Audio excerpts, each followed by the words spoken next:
Fullmetal Alchemist 27, é do 133ª HQ que eu estou lendo para esse ano, e o final dessa excelente série de mangá. Esse volume, obviamente, ele mostra a batalha final dos vários alquimistas reunidos, os vários personagens, protagonistas e coadjuvantes reunidos na cidade central contra o pai dos homúnculos em forma de um jovem Van Hohenheim, em que ele buscou reunir a essência de Deus dentro de si e sacrificar todas as almas de Ametriz para conter essa essência. No entanto, ele foi impedido e agora o corpo dele está se decompondo. Mas ele ainda tem a chance de conseguir fazer seus planos darem certo. E então os protagonistas vão combatem ele com tudo que tem para impedir ele conseguir fazer isso.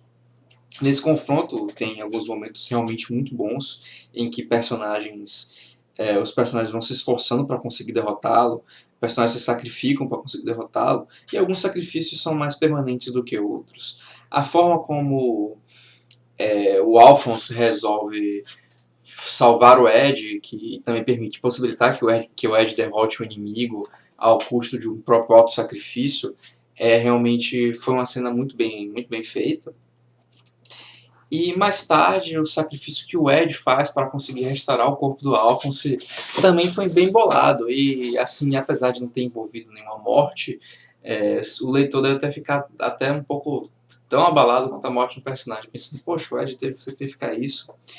E realmente foi uma boa luta, boas sequências. Eu só achei estranha a participação do Van Hohenheim, que ele se prontifica a ser usado como material de sacrifício para restaurar os filhos, e o Edward diz, não, a gente não vai usar você, a gente jurou que isso e blá blá blá blá blá.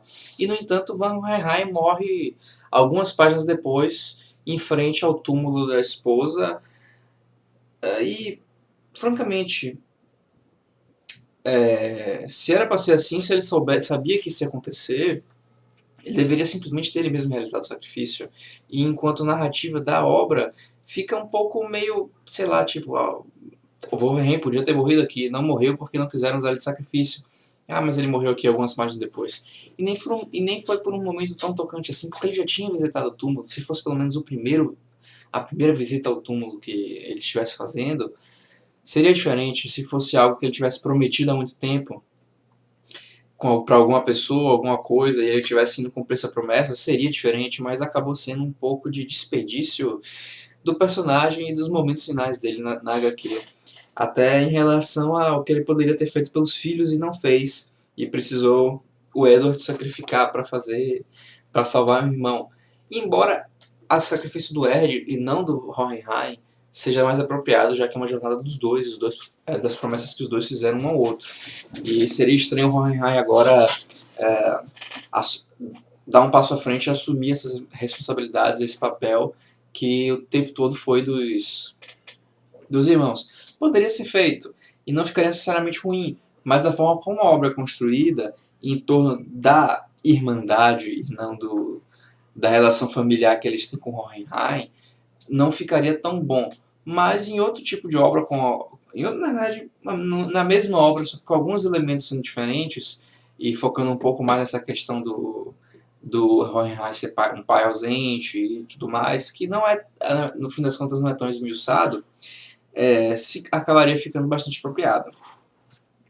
Mas eu gostei bastante da participação do Ryan Mustang, e foi uma participação digníssima, porque ele cego, ele não fez nada nos volumes anteriores, e aqui ele junto a Hawkeye, ele consegue combater o pai dos homúnculos, ela direcionando ele, fazendo ele apontar para os lugares, e ele conseguindo, usando a alquimia, inclusive a alquimia sem círculos, que agora ele consegue fazer, né, já que viu atrás da Porta da Verdade, e tem uma participação que eu diria que limpa o nome dele depois de ele não ter feito nada nas batalhas anteriores contra o pai dos homúnculos.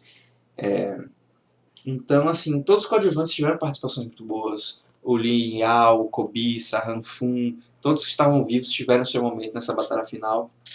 E a autora soube fazer muito bem isso. E não foi aquelas batalhas, sei lá, estilo DBZ, que Goku faz tudo e o resto que se foda.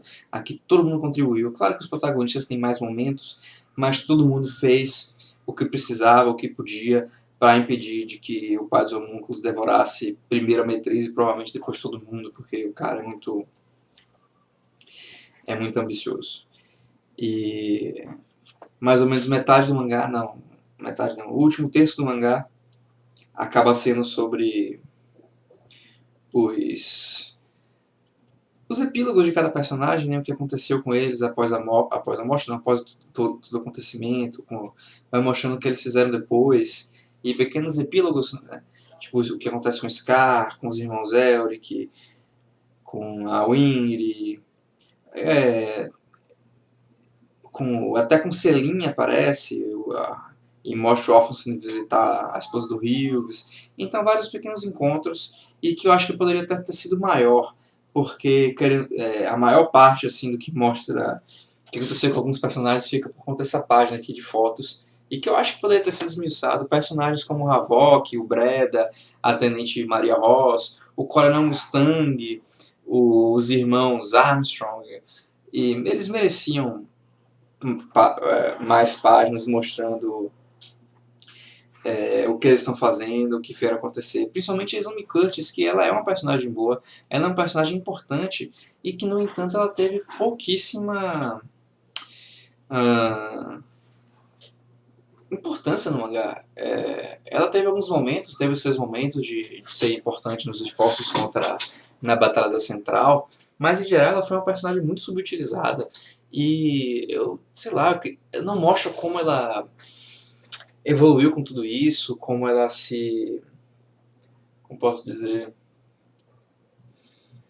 a evolução do personagem. Ela não tem um arco de evolução de personagem praticamente, ela termina de um jeito e ela começa de um jeito e termina desse mesmo jeito, e passando a impressão que não aprendeu nada e só foi uma participação para ter mais sacrifícios, mais personagens para participar dos combates. E ela é uma personagem boa, ela é um personagem que poderia ter sido melhor explorado e acabou não sendo, isso é uma lástima. Mas ainda assim, essa jornada de ler Fullmetal Alchemist foi muito boa, é um mangá excelente.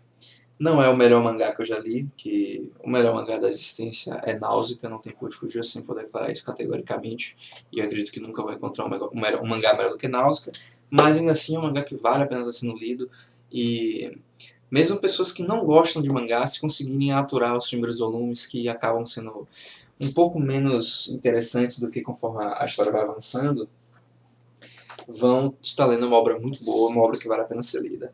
E eu acho uma pena que a Hiromu Arakawa, acho que ela não chegou a escrever nada do calibre do Fullmetal Alchemist depois que ela terminou a obra. E sei lá, outro dia eu procurei uma lista de obras dela, não sei se foi completa, não sei se eu li com atenção, mas eu fico com a impressão de que ela nem tentou fazer algo do nível de Fullmetal Alchemist. E eu fico me perguntando o que foi que aconteceu, será que acabou a criatividade, será que ela ficou com menos espaço no cenário dos mangás, ou que simplesmente quer escrever outro tipo de histórias, não sei, mas realmente eu gostaria de ver outra obra tão bem escrita quanto Fullmetal. E não quero uma mera continuação de Fullmetal Alchemist, que não precisa de continuação, mas realmente uma obra nova e uma obra dessa mesma qualidade. Fico com bastante curiosidade para ver o que ela poderia escrever, poderia estar produzindo mais dentro de um estilo semelhante a Fullmetal. Mas por enquanto eu vou ficando por aqui. Depois de recomendar esse excelente mangá e chegar ao final de outra longa leitura de mangá. Não foi o maior que eu já li aqui nesse projeto, porque teve o Vagabond, que foi de 37 volumes, e que vai ser o maior desse ano, não tem pra onde correr. É o maior, acho que só o One Piece que eu... Não tem One Piece, mas se eu comprasse One Piece pra ser maior, eu acho. Quer dizer, também tem Naruto e Bleach por aí, né? Mas Bleach, Naruto, não sei se eu compraria. Mas por enquanto eu vou ficando por aqui. E até o próximo vídeo, que vai ser sobre Surpreendentes X-Men Volume 2. É isso, e até a próxima.